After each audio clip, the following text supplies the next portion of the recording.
સુરતના કાપોદ્રા વિસ્તારમાં વહેલી સવારે ભયાનક આગની ઘટના સામે આવી છે। મળતી માહિતી મુજબ રચના સર્કલથી આગળ ગૌશાળા પાસે આવેલા ભરતનગર વિસ્તારમાં સવારે લગભગ 5:30 વાગ્યાની આસપાસ આગની ઘટના બની છે। સુરતના કાપોદ્રા વિસ્તારમાં વહેલી સવારે ભયાનક આગની ઘટના સામે આવી। ઘટનાની જાણ થતાં જ ફાયર વિભાગે તાત્કાલિક કાર્યવાહી હાથ ધરી 4 ફાયર સ્ટેશનમાંથી ફાયર વાહનો ઘટનાસ્થળે રવાના કરાયા। ફાયર ટીમ સ્થળ પર પહોંચે તે પહેલા જ એલપીજી સિલિન્ડરનો વિસ્ફોટ થયો, જેના કારણે આગ વધુ વિકરાળ બની। આગ લાગેલી ઇમારત G+3 માળની હોવાનું જાણવા મળ્યું છે, જેમાં વિવિધ ખાતાઓ ચાલતા હતા।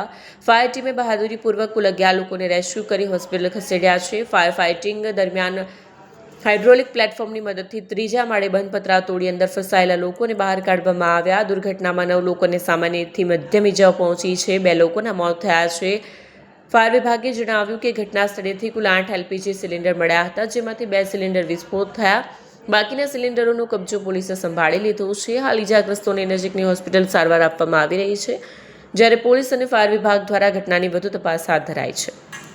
Bureau report, Satya TV news, Surat.